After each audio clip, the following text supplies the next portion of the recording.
Welcome to the Lock Sportscast, your weekly source for Lock Sport news and sometimes interviews. This is episode number 60, recorded July 24th, 2021. I'm your host, Charles Grant. In today's episode, ALOA Attendees for Sale, Picks on a Plane, PACLOCK looking for more testers, another Bosnianbill update, first pick of the 6-pin Goal P, manipulating the Stanton Concepts RKS, Meetups, new products, Lockpicking Criminals, sales, giveaways, and more.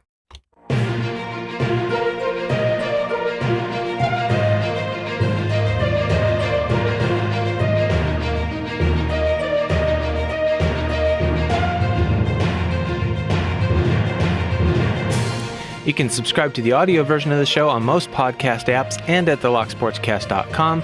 If you don't already have one, you can find a Podcasting 2.0 compatible app at newpodcastapps.com. You can subscribe to the video version on YouTube. Links to stories discussed will be in the show notes. YouTube and some apps limit the length of show notes and the links I can put in, but you can always find full show notes with all of the links at the locksportscast.com. You can find video clips of some of the stories discussed on our Clips YouTube channel when I get around to updating that. Links are in the show notes. Just another last time quick announcement. You can still vote for the Lock Sportscast and the People's Choice Podcast Awards through the 31st. So this will be the last time I get to say this, at least for this round. So please consider going over there to podcastawards.com and voting for the Lock Sportscast. First up in the news, over the last few months, I've received multiple emails offering to sell me a list of ALOA Convention and Security Expo 2021 attendees. So I just thought I would put it out there.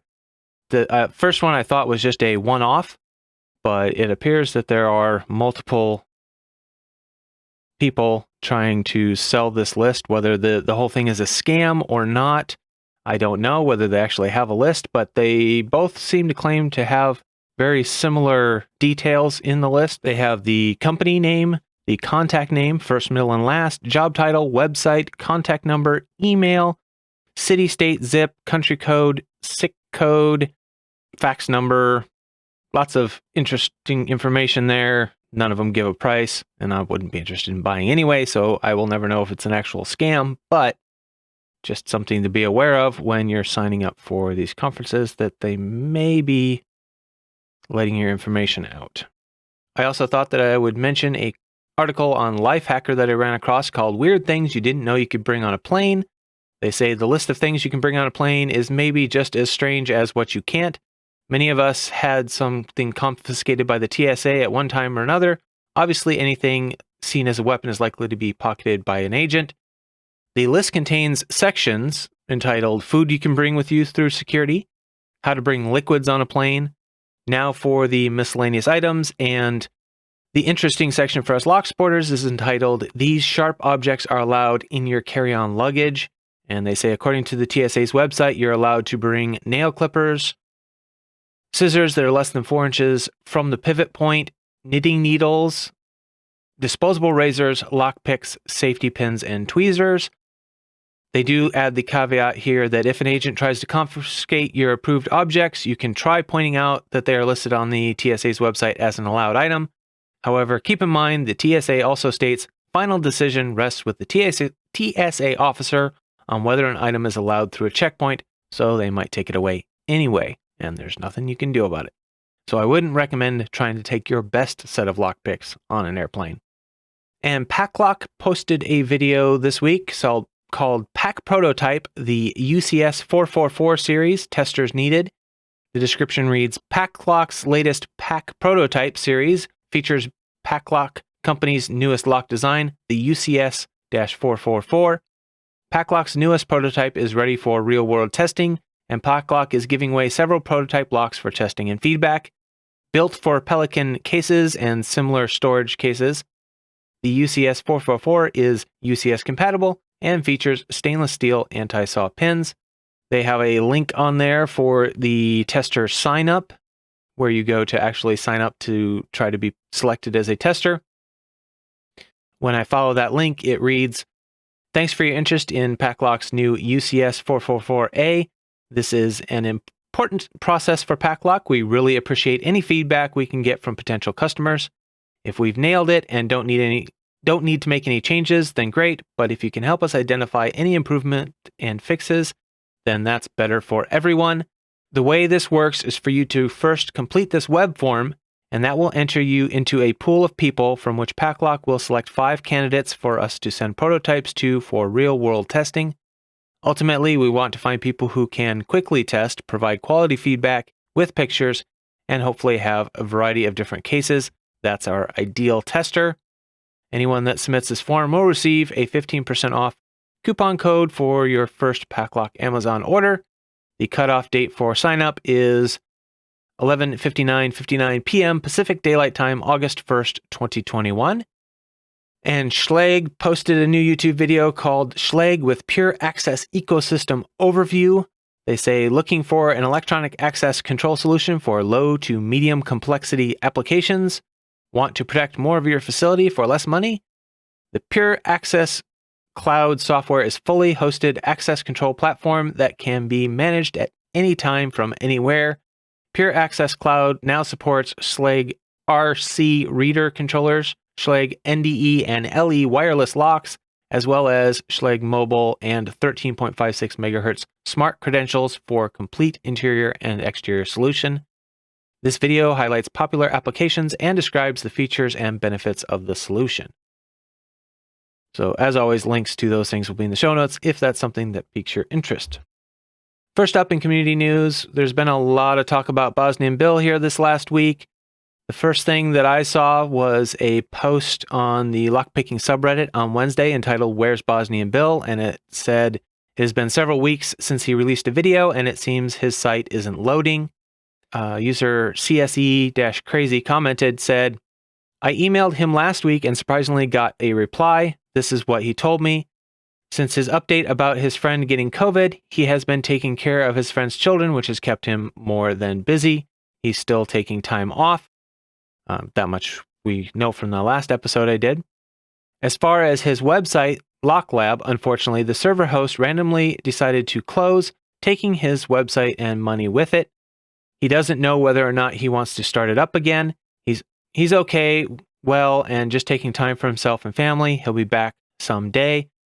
And then the post was edited and it said, edit, forgot to add, his friend is slowly getting better and will hopefully be released from the hospital in the next week or so. Now keep in mind that all this information I'm getting third hand through this commenter, so I'm just reading what the commenter posted. I have no idea if this is accurate information or not. Then on Thursday, Bill all at once, it appeared, posted 12 videos, but what it looks like is that they were old videos that he switched from unlisted to public. You can tell because some of the comments are years old. They were most likely the ones that were for his website, the ones for his Lock Lab training that were on his website that is now down. And that was confirmed in a tweet just this morning as I'm recording on Saturday from LockNoob. I'll read part of that tweet thread here. He said, I've been in contact with Bosnianbill after 12 previously hidden videos popped up on his channel. As you know, Bill has been taking a break from his channel while he and his wife looked after a personal matter. During this period, the company that looked after LockLab website also went under. It looks unlikely that it will return. Bill also expressed that he will also be extending his break from making videos for the foreseeable future. And he goes on to say, I hope that this might clear up any concerns people have over the multiple videos being released. Bill didn't want them to go to waste.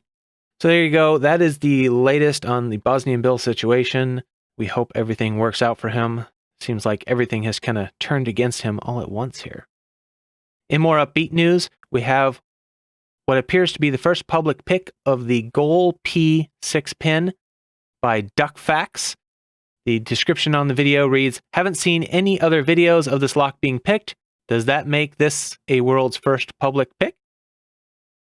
Very likely. I didn't do any checking to confirm it, but I did see a post on one of the Discords saying that they thought it was also the first public pick. And so congratulations to DuckFacts. The video will be linked in the show notes. It's called Goal P6 pin picked and gutted. So go check that out and give him some congratulations. Also, we have a new post on the Tool Black Bag blog called Manipulating the Stanton Concepts RKS. The post was posted by, and I'm going to butcher this name because it's got one of those letters with the dots above it that I don't know how to pronounce, but it's Tom Ekloof. I'll read the first part of the post here just as a teaser. It's a very detailed post with a lot of pictures and explanation and links to other resources about this particular lock if you're interested, but it is a fascinating little lock. I recommend you go check out the blog post. So this is the first part of the article here. This is a proof of concept for manipulation method for the RKS. At least a passing familiarity with safe combination lock manipulation is assumed. As far as I know, this is the first public manipulation for the RKS, or at least it was when I did the actual manipulation some months before writing this post. I'll provide a quick rundown of how the RKS lock works, but I suggest reading Han Fei's excellent write-up for more in-depth information, which that article is linked in the blog post for anyone interested. And he says, note that there are some differences between what's detailed in the documented version versus what I have, but the general idea is the same. The article goes on to say that the RKS cam lock innards resemble a hybrid of a fixed drive pin combination lock and a disc detainer lock. Like both disc detainers and combination locks, it has several discs with gates on them, i.e. wheels in combination lock terms, but the RKS dock uses discs, so I've stuck to that same terminology here. 5 in my version, and the drive disc is equivalent to the cam. Like in combination locks, the gates can use the full 360 degree of the disc. Each disc, including the drive disc, has multiple false gates in addition to a true gate, but they're equally spaced. Like the disc detainer cam lock, the plug is prevented from rotating by a sidebar that fits into the gates on the discs. The combination is changed by changing the position of drive pin on the edge of each disc, similarly to screw change combination locks, although it seems like only the bottom or dialer side pin is changeable, or possibly the ones I tried were just very tight, but I didn't want to force them considering how tiny these screws are. Anyway, it's a very fascinating lock and a very long, detailed written blog post, so I recommend you go check that out. Again, that is at the Tool Black Bag blog, and link will be in the show notes.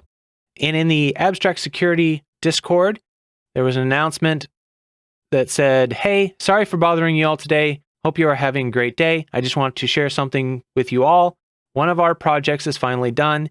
I know it has been a minute since our last project, which you can find, as always, on our website, but I think you will like this one. It is our Beginner Abstract Security CTF. Well, it's not a classical CTF, but you will see it is aimed at people who are just discovering the world of physical security and for people who want to expand their knowledge. It is meant to introduce you to the wonders of PhysSec and to test your knowledge a bit. It's not anything hard, but some basics. We made it for people of this server, but you can share it anywhere, as I hope this project of ours will help people to understand PhysSec better. And I'm using that line here as permission to share it here. They continue to say, I hope you like it. And as always, if you have any suggestions or ideas for a project, DM me or the mods and we'll happily discuss it. Thanks to everyone who helped us, and thank you all for being here. I will have a link to that in the show notes for anyone who's interested. Next up is the videos that I enjoyed this week. We have the first one was by Ken Nixon, Tear Gas Lock, and it's picking a vintage tear gas lock with an eagle cylinder with a very tight keyway. The front of the lock reads, tear gas, warning, this device rented and not sold. For service, phone your local representative, United Service Co. Inc. Anyway, very cool video. Interesting lock. I love all these antique locks. Especially fascinating are these ones where they were booby-trapped. Crazy stuff. And next up, we had a video by Chris Capoon, his number 1577, Bizarre Russian Combo Lock. This thing is truly unique. It's a key cylinder with a combination that disables the key cylinder is what it appears to be. So in the center is an actual key cylinder pin tumbler, key cylinder. But in addition to the key cylinder, there are 4 other little rotating devices that can set a combination. And when that combination is not set properly, the key cylinder is prevented from turning. So it looks like a way to lock out the key device. So you have to have 2 factors, kind of a 2-factor authentication lock cylinder. Anyway, I thought it was really interesting. I can't even begin to do a good job of describing it. So go check out Chris's video. Lockpicking Legend put out another one of the cross-section videos. This one is on the Mul-T-Lock Classic Pin and Pin. It's the same front-on cross-section that he did last time, but this time on the Mul-T-Lock Classic Pin and Pin, and shows how the pin and pin works and why you get the deep false set that you get in those. So definitely worth checking out. Gives you a good visual of what's happening in the lock as you're picking it. So if you're new to multi-locks, this is definitely one to check out. And first up in Meetups, we have an announcement by PACLOCK USA that PACLOCK is on the move to Florida. Come meet Pac Prez and PACLOCK crew at this year's ALOA convention in Orlando. Autographs, catalogs, and more surprises to be announced. See you at booth number 607. So if you are going to be going to ALOA or you're in the Florida area, might be worth checking out. And a couple of days ago in the Lockpickers United Discord, Fireshaper, owner of the Lockpickers United Discord, posted that on August 26th, they're going to be doing a specialized entry training and certification course by Augusta Lock Sports Inc. in Georgia. I recommend that if you are at all interested, go over to the Lockpickers United Discord, check the conferences and meetups channel, and you can find the details and the link there. The link to the event will also be in the show notes if you don't want to go over to the Discord. I recommend you check that out. Just promoting it because it is by one of our community members. It's not a meetup per se, but a training opportunity held by one of our community members, and I thought it might be a good event for people to know about. Also, as I mentioned last week, we have Lock Camp coming up, and they are selling tickets. And Lock Camp will be taking place November 12th through the 14th in Lockhart, Texas. So if you're interested, be sure to check out the link in the show notes. And if you're going to be at a Lock Camp, you might take the opportunity to meet Pat Watson of Uncensored Tactical. He is hosting a session there. I believe it's an extra cost for his session at the Lock Camp, but he will be there for the weekend, so you can go ahead and meet up with him and pick his brain. Also, he will be hosting a tactical lockpicking course on December 2nd through the 3rd in Mississippi. So if you are in the first responder field, or you just have a need to be able to make real-world entries on buildings, vehicles, whatever, this would be a good course to attend. You can check out his site, utac.io, for extra details. Link, of course, will be in the show notes. In new products, Pac Prez posted on Reddit, almost there, look out Abloy, with a picture of their new disc detainer lock and keys. And in the post, he says, everything in that picture, minus the keys, are 100% made in the USA. The padlock body, core housing, core plug, rotating disc spacers, spring clips, made in the USA. First articles are of the CNCs, and we're running tests. Full-scale production for our military order will ramp up next week. We will be producing an Amazon keyway that will have full card protection for key control all through Amazon is the plan. The keys and cores in the pics are our G keyway for government. Yeah, we're creative. This keyway is exactly the keyway Abloy produces strictly for the U.S. military. We've copied it so that our military can have a second option to purchase more GSFP padlocks and the keys for their Abloy padlocks from a U.S. manufacturer. Needless to say, our goal is to take over that number one spot and have Abloy be considered a second option. It will take some time, but PACLOCK will get there. And yes, we're still planning on doing some sort of commemorative 1 of 100 first run padlocks that we intend to produce a nice certificate of authenticity signed by yours truly, Pac Prez. And someone asked for literally the first padlock off the production line. I already have that, and it's completely non-functional because I programmed the CNCs to run an operation using a 1/2-inch end mill but a 3/4 inch end mill was in there instead. Yeah, hole way too big. But still, this was the first one off the line, and we'll be doing something fun with that one. It's on my desk right now. So stay tuned for updates on that. If you see any that I haven't announced yet, be sure to share them with me. I've been trekking this new DD lock from PACLOCK for a while. Also in new tools, CLK Supplies put out a video announcing their new 3-in-1 tool that will replace 3 items on your workbench. The description of their video reads, "The new Locksmith tool, it's finally here. The Locksmith tool you've been waiting for. The Big Bro is a 3-in-1 tool that replaces the need for a plug follower, cylinder cap removal tool, and a master pin follower. This tool will make your rekeying jobs easier, faster, while saving you space and time." So yeah, that's their new tool. It's very similar to their previous tool, the Mullet, but with a little bit longer with the addition of the master pin follower feature on that. And if you aren't aware what the master pin follower is, just check out the link in the show notes to their video, and he demonstrates what that function is.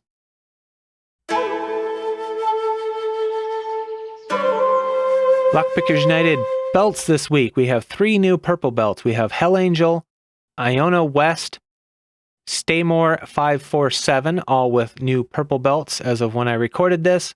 And we have 1 new red belt, Helix.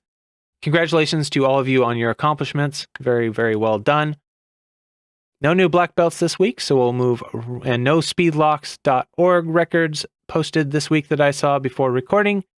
And with that, I'd like to say thank you to the people that made this show possible. I'll start by thanking our newest Patreon subscriber who goes by the name Mr. Picker on Reddit.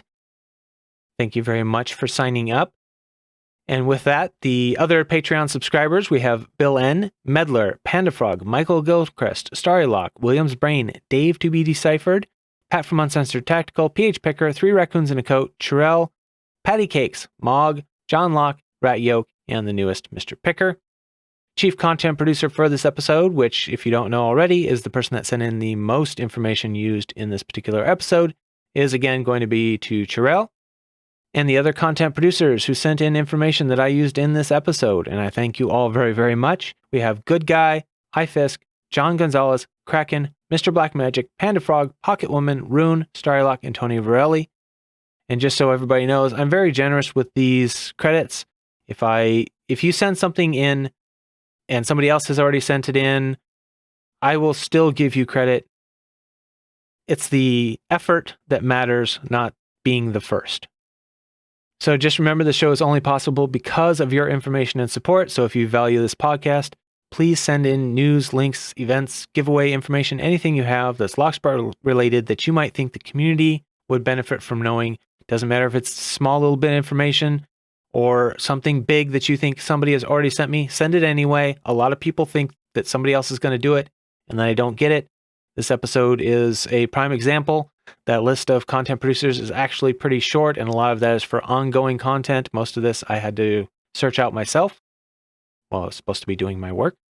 Anyway, you can send anything you have to podcast@thelocksportscast.com, or just go to the locksportscast.com/support for all the different ways to support the podcast, including where to send information. Don't forget to share the podcast with your lockpicking friends, either in person or online. You can leave a review on your favorite podcast platform, specifically Apple Podcasts allows that. Or you can leave a comment and a thumbs up on YouTube if you happen to be subscribing over there. Don't forget to hit the subscribe button on the podcast or YouTube channel. Also, you can support the show financially by donating on PayPal or subscribing on Patreon. If you do subscribe on Patreon, you do get a private RSS feed that allows you to get the episodes a little bit sooner before the normal release time. Basically, when I'm done editing them and I've verified that the information is correct, I post it to Patreon and then I schedule it for a normal release on the RSS feed. If you support the show with a donation or information that I use, I will give you a credit in the show and in the show notes. So if you want to hear your name on the show, send me in some information or subscribe on Patreon or donate on PayPal. I probably should go over how the different credits are earned. So the executive producer credit is for one-time donations or the specific executive producer section or tier on Patreon. Then we have founding executive producers, which is a specific tier on Patreon for people who signed up in the early part of the podcast, and that specific credit is no longer available. We do have associate executive producer tier on Patreon and a co-producer tier on Patreon, and there's also one just for fans, which is not a credited tier, but if you just want to help out with a little bit, you can sign up for that one. Chief content producer is the person who sends in the most content used in an episode, and that can be new content or the ongoing giveaway or sales information. And everyone who supplies me with any type of information that I use in the show, no matter how big, small, even if multiple people send it, you will all get a credit as a content producer for the episode. And as far as I'm concerned, this is a real credit. You are supplying me with the content I need to make the show. And if anybody wants to put it on a resume, feel free. It's called content producer. And I will, if you supply them with my contact information, I will back up that credit. On to the state of the podcast. As I've been announcing for several weeks now, please vote for Lock Sportscast in the People's Choice Podcast Awards. You can vote for it in the Games and Hobbies category and the Adam Curry People's Choice Podcast Awards category. I would appreciate it if you could go to podcastawards.com and cast your vote if you haven't already. I really appreciate the support. Any feedback you can give on their voting system would be appreciated. I'm not exactly sure how it works, but it looks like there's a registration and then there's the actual what we're doing now, which is the nomination section. And then I think if you make it through that, there's possibly another voting section. I don't know. I'm just feeling it out as I go, trying to figure out how it works, getting ideas for the Locky Awards. And yeah, so speaking of the Locky Awards, I have had a few more submissions for the Locky Awards art contest. If you are interested in submitting an idea, go ahead and send them in. I have a favorite as of right now, but that could change if somebody else sends something in. So we'll just keep going from there. I would also like it if you could send me any feedback you have. Go to locksportscast.com/contact to find all the different ways to contact me, and you can send me either a written feedback or an audio or video feedback if you want it to be played on the show. Go ahead. Just keep it clean and safe, and I will be sure to get that out there. For this week's Crazy Locksmith story, we have another one from the American Key Supply website that said, I got a call one time on a 2008 Chevy Cobalt. The customer had locked his only set of keys inside the car, so they called me to find out how much it would cost to get the door unlocked. I told them over the phone I can open it for $100 and I will do it in a way so that you will not damage your car. They said, okay, but no thanks. I told them I am good at what I do, which is why I believe my $100 charge is fair. I have no idea what they were doing, but I get a call back 2 hours later and they asked me if I can come down really quick. When I arrive, I saw holes in the driver's door, bent marks on the trunk, driver and passenger door, and a wire sticking out of the driver lock. Needless to say, they damaged the driver lock. After I asked for the money up front, I got out my EEZ GMZ reader on the passenger lock, which luckily was not damaged, and I cut a key to code in about 2 minutes. They ended up asking me how I did it so fast. I just said, I am only here to open the locked car, not to teach. Sometimes it's cheaper just to pay the locksmith. And for a strange story this week, to stay work and family safe, I'm going to clean up the language just a little bit, but it was single Thai man's member trapped in small padlock for 2 weeks. It reads, the bachelor, 38, clamped the metal device around the base of his manhood for a thrill about 2 weeks ago, but he lost the key and his limbs started to swell. He tried unsuccessfully to remove the lock, so left it on his member for more than 14 days until it became infected and the pain was unbearable. The embarrassed man's mother, who tried to help him, called emergency services and firemen went to his home in Bangkok, Thailand on the evening of July 16th. She told the medics that her son did not have a girlfriend and was, quote, bored because he had been staying at home during the COVID-19 pandemic. She also said, he told me he did this because he was bored and he likes putting his thing through small holes. I was angry with him for embarrassing me like this and I've told him not to do it again. Rescue officers said they received the emergency call, but the injury was worse than they expected, and they had rushed a man to the nearest hospital. Medics spent more than 30 minutes using an electric cutter to slice through the metal lock. They slid a thin piece of metal between the bar and the man's skin to prevent it from being cut and squirted water onto it for cooling and lubrication. Once it was released, they administered antibiotic cream and gave the man penicillin tablets. Despite the appendage now being released, medics said there could be lasting damage because of the amount of time the padlock was stuck, and they say the appendage has been disfigured by the ordeal. And one of them was quoted as saying, "We received the emergency call and did not know the full details, so we were surprised when we arrived. It was worse than we thought. If the padlock had stayed on any longer, the infection could have been so bad that it would have started to rot and get gangrenous." In the hospital, he was in pain and screaming so loudly because it was so swollen, removing the metal was very difficult. "We can't give the man's name, but we want to make the news public to prevent other people from doing this kind of thing. It can be very dangerous and damage the body." So there's a lesson of what not to do with your padlocks.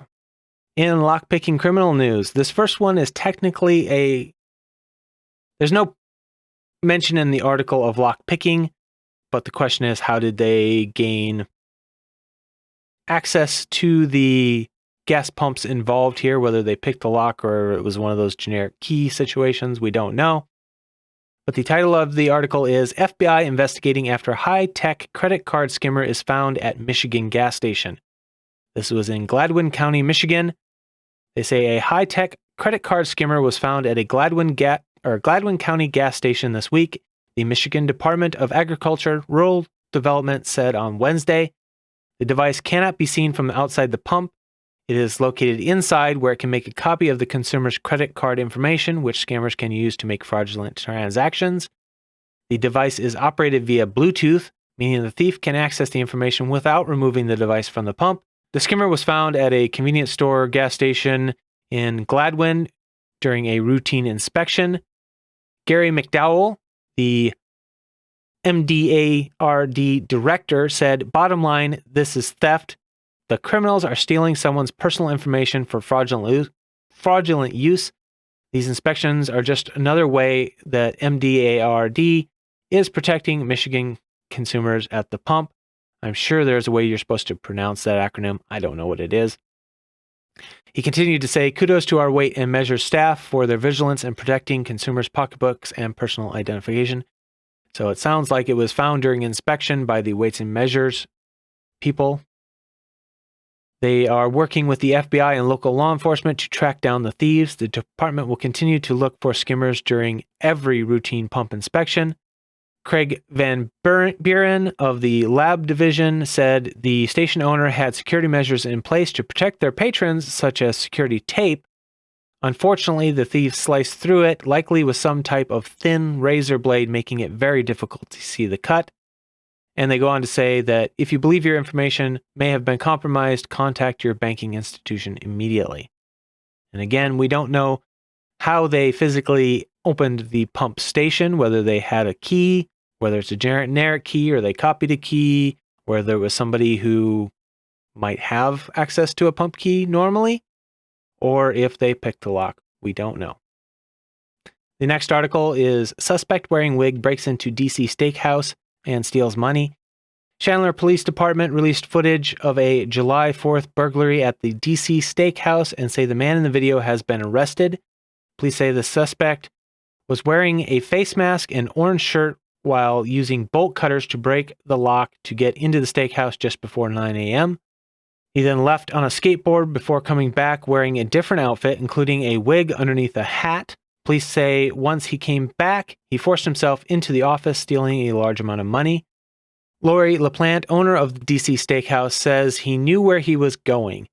"The person that robbed us made a beeline for the office. If you walk into our back door, you wouldn't know that the office was there if you haven't been tipped off by somebody already."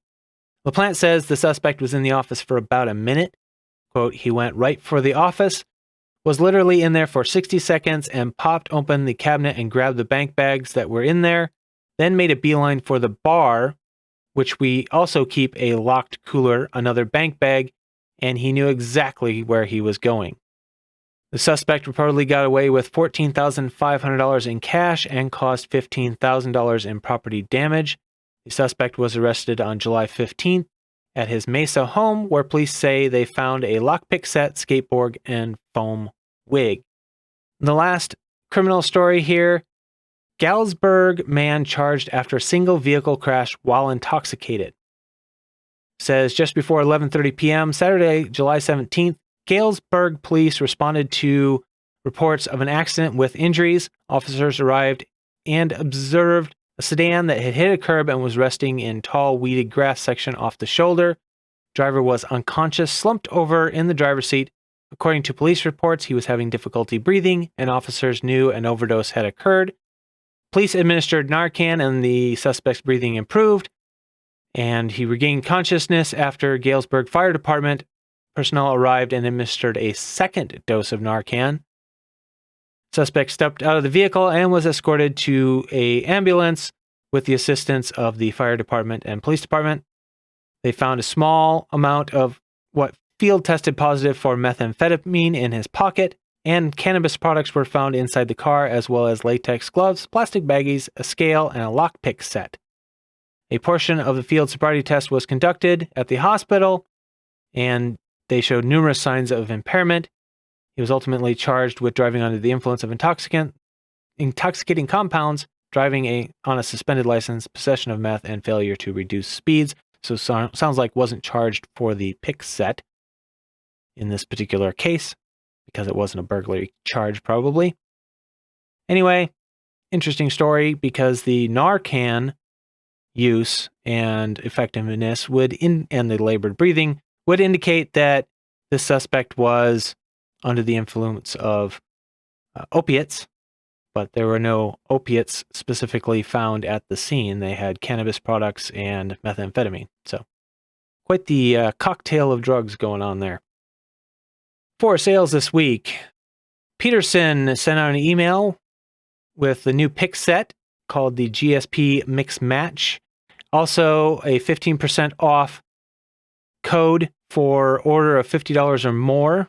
From my testing, that's what it requires, is a $50 order or more. You can apply the code AS6BF6X225. So that's Alpha Sierra 6 Bravo Foxtrot 6 X-Ray 225. That expires on August 6th. 15% off your order of $50 or more at thinkpeterson.com. Tony Varelli, 10% off with the code LSCast10. So you can go to 3dlocksport.com and get 10% off if you use our special code there. Again, all these codes are just codes benefiting you. I don't get anything. These are not affiliate codes. I get nothing out of this. Just trying to save you guys some money. Mako locks, 15% off of the code by Mako. Seems to always work. Nobody knows if there's an expiration date. uklockpickers.co.uk, 10% off with the code GIFT. Again, no expiration. Seems to just keep working. So give it a try if you're going to be ordering from there anyway. Giveaways. The RoonPicker hashtag RP Double Trouble multi-celebration giveaway is still running through the 27th. So if you are listening to this immediately after it comes out, you can still get in. You have to be a subscriber, like and share the video, use the hashtag RP Double Trouble in your video, and make a video picking a lock with the assistance of someone else. One person tensions, the other picks, and it can be any lock. Also, Lock kraKen, the July giveaway, hashtag kraKen July 21. He just wants you to tell him how you discovered Locksport and use the hashtag kraKen July 21. Panda-Frog, the July giveaway is still running for a few more days. Hashtag Panda-Frog 21 July. Giving away one of his challenge coins and a random lock. Be sure to head over to his channel. Link in the show notes. As with all of these, CLK Supplies, hashtag LockBoss giveaway every week. Go check out their channel for that giveaway. Also, the Lock Sportscast monthly giveaway for either my custom PACLOCK 100A or a $20 gift code for hooligankeys.com. If you don't want one of my locks or you already have one, that might be a good option for you. Details are in the show notes, the YouTube description, and at giveaway.thelocksportscast.com. Lots of places you can find those. Basically, just share information with me that I can use on the show, or share the show online and make sure to tag me in it so I know you shared it, and I will get you an entry. As always, remember to send me any information you have that's Locksport related, even if you don't think it's important. It might just be the little bit of information I need to put my show together. Thank you for all of your continued support. I really appreciate all of you. The show would not be possible without you, and frankly, I wouldn't want to do it without you. I love all the feedback I get. It really brightens my week every time somebody sends me a note thanking me for the show. It really, really helps me. Remember to keep it legal.